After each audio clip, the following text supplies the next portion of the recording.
Dear viewers, আজকে আমি যে ভিডিওটা করতে চলেছি এটি দুটি পার্টে আমি ভাগ করেছি এই ভিডিওটিকে।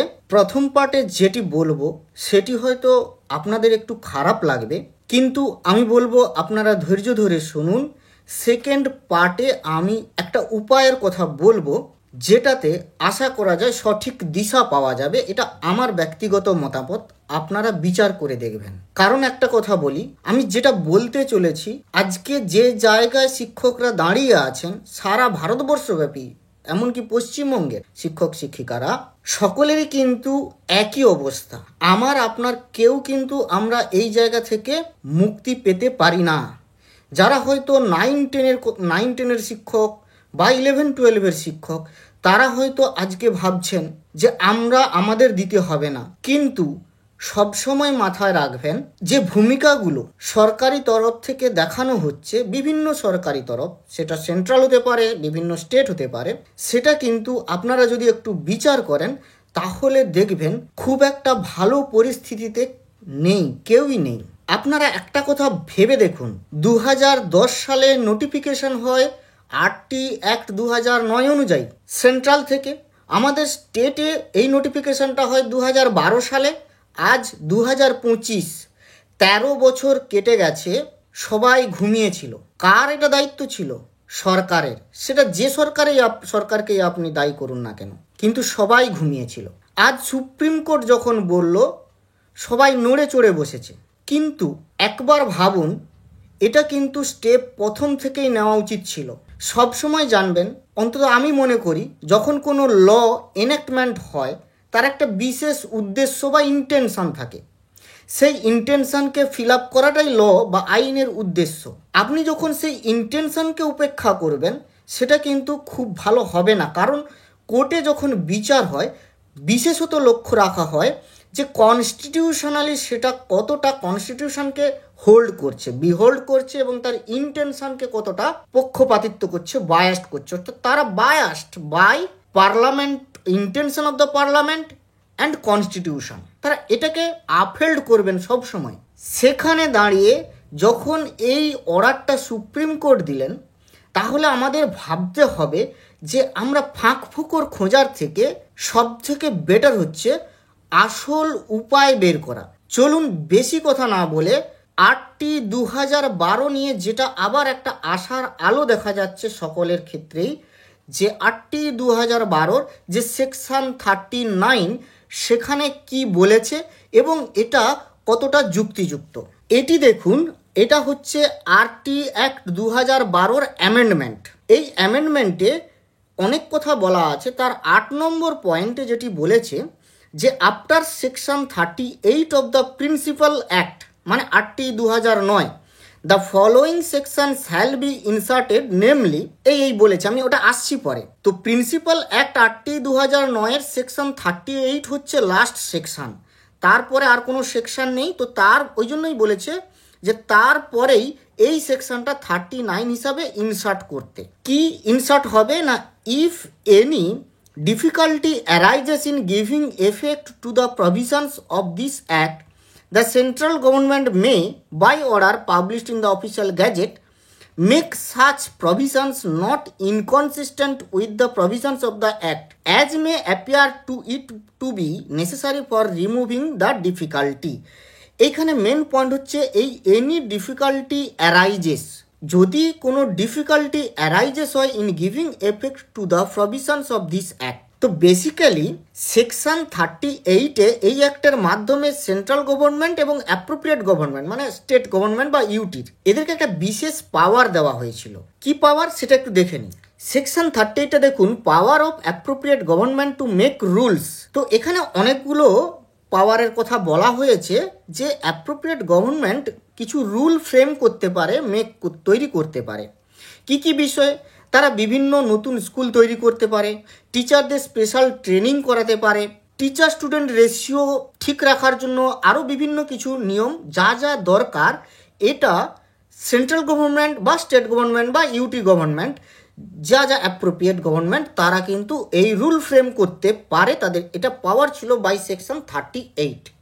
তো এই রুল মেকিংয়ের জন্য বা এই রুল মেকিং করার ক্ষেত্রে যদি কোনো ডিফিকাল্টি অ্যারাইজ হয়, তাহলে তারা কি করবে না, তারা মে make such provision not inconsistent with the provisions of the act, মানে এই অ্যাক্টের প্রভিশনের সাথে কনসিস্টেন্ট হবে এমন রুলই তৈরি করবে যাতে করে তারা এই ডিফিকাল্টিকে রিমুভ করতে পারেন। তো এখানেই বলা হয়েছে যে provided that no order shall be made under this section after the expiry of 3 years from the commencement of the right of children to free and compulsory education amendment act 2012। তো এই যে অ্যামেন্ডমেন্টটা হয়েছে, এই অ্যামেন্ডমেন্টের যেটা কমেন্সমেন্ট থেকে 3 বছর পরে কিন্তু তারা আর কোনো অর্ডার পাস করতে পারবে না বা অর্ডার দিতে পারবে না। এখানেই ব্যাপার, তাদের যে একটা এক্সক্রিশনারি পাওয়ার ছিল সেটা কিন্তু 3 বছর পর্যন্ত, 3 বছরের মধ্যেই তাহলে তাদেরকে সমস্ত কিছু সেট আপ করে নিতে বলা হচ্ছিল, যা আরটি অ্যাক্টকে কনফার্ম করে। অর্থাৎ চিলড্রেনদের ফ্রি এবং কম্পালসারি এডুকেশন দেওয়ার ক্ষেত্রে গভর্নমেন্টকে যা যা করা উচিত তা কিন্তু তাদেরকে 3 বছরের মধ্যে তারা এই পাওয়ারটা এনজয় করবে এবং সেই পাওয়ারের বলে তাদেরকে এটা করে নিতে হবে, তার বাইরে আর কোনো কিন্তু করতে পারবে না। এটাই প্র্যাকটিক্যালি যেটা বলা হচ্ছিল আরটি অ্যামেন্ডমেন্ট অ্যাক্ট 2012-তে বলতে চেয়েছিল, কিন্তু গভর্নমেন্ট করেনি। তো এইটা প্র্যাকটিক্যালি পরে পার্লামেন্টে রিপিল হয়ে গেছিল। রিপিল করেই কিন্তু 2017-র একটা অ্যামেন্ডমেন্ট এনেছিল গভর্নমেন্ট। সেখানে ওই 17-র গভর্নমেন্টে এর আগে আমি ডিসকাস করেছি 17-র যে আরটি অ্যাক্টটা যেটা পাবলিশ হয়েছিল, যেটা এনঅ্যাক্ট হয়েছিল, সেটা সম্পর্কে এর আগেই আমি বলেছি। তো যাই হোক, তাহলে কিন্তু এটা দিয়ে আমার মনে হয় ততটা কিছু স্ট্যান্ড করানো যাবে না টেট ম্যান্ডেটরি বা কম্পালসারির অর্ডারটাকে। হ্যাঁ, আপনাদের খারাপ লাগছে, কারণ সকলেরই খারাপ লাগার কথা, কিন্তু এটাই আমার মনে হয় বাস্তব পরিস্থিতি। কারণ একটা জিনিস ভাবুন, সুপ্রিম কোর্টে কিন্তু 2 জন মহামান্য জাজেসের বেঞ্চ তারা কিন্তু এই রায়টা দিয়েছেন। খুব যথোপযুক্ত কারণ ছাড়া এটাকে লঙ্ঘন করাটা খুব একটা কঠিন ব্যাপার। অনেক স্টেট কিন্তু এর বিরুদ্ধে রিভিউ পিটিশন করছে। প্রত্যেকের নিজস্ব কিছু ইন্টেনশন থাকে। আমাদের বুঝতে হবে যে আমাদের কি করা উচিত। আমার মনে হয় গোলমোল ঘোরার দরকার নেই, একেবারে ডাইরেক্ট অ্যান্ড স্ট্রেট ফরওয়ার্ড কিছু স্টেপস নেওয়া উচিত। দেখুন, আরটি অ্যাক্টে গভর্নমেন্টেরও অনেক ডিউটিজ ছিল, যেগুলো কিন্তু কেউই সেগুলোকে তলিয়ে দেখেনি। শুধু আজকে যেটা দাঁড়িয়েছে, টিচারদের উপর একটা খাঁড়ার ঘা নেমে এসছে যে তাদেরকে টেট পাস করতে হবে। কিন্তু টেট পাস করলেই এডুকেশন সিস্টেম আমূল পরিবর্তন হয়ে যাবে এমন কি গ্যারান্টি আছে? আমি এইবার বলতে চলেছি যে আসলে আমাদের কি দাবি তোলা উচিত। আমার মনে হয় এই দাবিটি হবে যথার্থ দাবি। প্রথমেই পার্লামেন্টকে তৈরি করতে হবে, একটা অ্যামেন্ডমেন্ট আনতে হবে, যাতে করে এই অ্যামেন্ডমেন্টের বলে প্রিভিয়াস যে পাওয়ার ছিল একাডেমিক অথরিটি, যাদের উপর যে স্টেক হোল্ডার্সের উপর যা পাওয়ার ছিল, তারা আবার নতুন করে পাওয়ার এনেক্ট করতে পারে, সেরকম কিছু একটা অ্যামেন্ডমেন্ট আনা উচিত। সেকেন্ডলি যেটা করা উচিত, এনসিটি কিন্তু মূল দায়বদ্ধ। এটা প্রথম কিন্তু এই মিনিমাম কোয়ালিফিকেশন হিসাবে টেটকে ইনক্লুড করেছিল এনসিটি। তাই এনসিটি হচ্ছে primarily responsible for making such improvements. তাদের কি করা উচিত? Establish a rule that TET is equivalent to. এটা কিন্তু আমার ব্যক্তিগত মতামত। দেখুন, একটা স্কুলে একজন টিচার যদি 10 বছর তিনি ছাত্রছাত্রীদের পড়ান, তাহলে তিনি যদি 3টে ক্লাসও পড়ান, মিনিমাম 3টে ক্লাস, তাহলে প্রতি বছর অ্যাটলিস্ট 50টা করে স্টুডেন্ট পড়ালেও প্রতি বছর 150 জন করে স্টুডেন্টকে তিনি ট্যাকেল করেন, তাদের মনস্তত্ত্ব দেখেন। আসল তো এডুকেশনের মূল বিষয় শিশু মনস্তত্ত্ব। একজন টিচার তিনি রিক্রুটমেন্ট পরীক্ষা দিয়ে প্রবেশ করেছেন, তার একাডেমিক নলেজ আছে, তার পড়ানোর দক্ষতা আছে, কারণ তিনি বিএড ট্রেনিং করেছেন। আর কি দরকার ছিল? যেটা দরকার ছিল সেটা হচ্ছে শিশু মনস্তত্ত্ব, চাইল্ড সাইকোলজি, চাইল্ড পেডাগজি, যেটার জন্য তিনি কিন্তু অলরেডি ওই 10টা বছর প্র্যাকটিক্যাল করছেন। প্রতি বছর প্র্যাকটিক্যালি ছাত্রছাত্রীদের সাথে ইন্টারাকশান করছেন, তাদের মনস্তত্ত্ব বুঝছেন। তাহলে একজন টিচার প্র্যাকটিক্যাল ফিল্ডে too much experienced about child psychology. যদি আমি তর্কের খাতিরে ধরেই নিই যে যেহেতু তারা থিওরিটিক্যালি কোনো কিছু পড়েননি, অর্থাৎ থিওরি সাথে তারা একাত্ম নন, কেন থিওরিতে অনেক সায়েন্টিস্ট চাইল্ড সাইকোলজি সম্পর্কে বিভিন্ন বক্তব্য বা বিভিন্ন আবিষ্কারকে ইনক্লুড করেছেন, সেগুলোর পড়ার দরকার। ওকে, আমি মানলাম সেগুলো পড়ার দরকার। তাহলে সেটার জন্য আপনারা একটা হয় 6 মাস বা 1 বছর একটা টেনিওরের ট্রেনিং করান।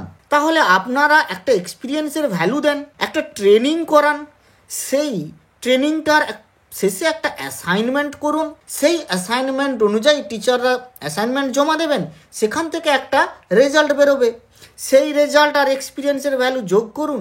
সেটাই তো এক্সিস্টিং টিচার মানে ইন সার্ভিস টিচারদের ক্ষেত্রে সেটাকেই আপনারা কেন টেট ইকুইভ্যালেন্ট বলতে পারছেন না? এটা তো আপনাদের ভাবা উচিত। এক্সিস্টিং টিচার তারা যথেষ্ট রিক্রুটমেন্ট টেস্ট, বিএড ট্রেনিং করেই এন্টার করছেন। তো আপনারা যদি টেট বলেন, যারা নতুন টিচার, যারা নতুন অ্যাপয়েন্টমেন্ট হবে তারা টেট দিয়ে ঢুকবে। আপনাদের যে গাইডলাইন্স ছিল যবে থেকে আপনারা এই লকে এনেক্ট করছেন তবে থেকে করুন। আদার্স যে টিচার যারা existing in service teachers prior to this date of notification, তাহলে তাদেরকে এইভাবে টেট ইকুইভ্যালেন্টের একটা ফর্মুলা দেন। এটাই তো সব থেকে বেস্ট প্রসেস হওয়া উচিত ছিল। তাহলে এনসিটি যেহেতু প্রাইমারিলি রেসপন্সিবল, এনসিটিকেই এটা স্বীকার করতে হবে, এনসিটিকেই এটা রিফর্ম করতে হবে, করে কোর্টে বলতে হবে যে দেখুন স্যার, এটাও কিন্তু একটা প্রক্রিয়া এবং এটা সায়েন্টিফিক বেস্ট ওয়েতে আপনারা একটা কমিটি বসান, যেখানে দিগ্গজ মাথারা থাকবে, ব্রেন পার্সোনাল থাকবে, যারা বলবেন যে হ্যাঁ এটাও একটা ইকুইভ্যালেন্ট প্রসেস হতে পারে। এগুলো নিয়ে ভাববার দরকার আছে। তাহলে একমাত্র আমার মনে হয় এই প্রসেসেই এগোলে সব থেকে সুবিধাজনক এবং লাভদায়ক ব্যাপারটা হবে। এখানে টিচার্সরাও ট্রেন্ড হলেন, তাদের এক্সপিরিয়েন্সের দাম দেওয়া হলো, এমনকি তারা অ্যাসাইনমেন্ট দিলেন, মানে যেটাকে আমরা এক্সাম বলছি। এক্সাম বলতে এখানে অ্যাসাইনমেন্ট, এক্সাম বলতে এক্স্যাক্টলি এক্সাম দিলেন, পরীক্ষা হলো। এখন সেইভাবে টিচাররা ইন সার্ভিসরা পারবেন না, এটা কখনোই সম্ভব নয়। একজন টিচার 50 বছর হয়ে গেছেন, 45 বছর হয়ে গেছেন, তিনি এখন তার সংসার নিয়ে ব্যস্ত হবেন না এই পরীক্ষার পাস করার চিন্তা মাথায় ঢোকাবেন?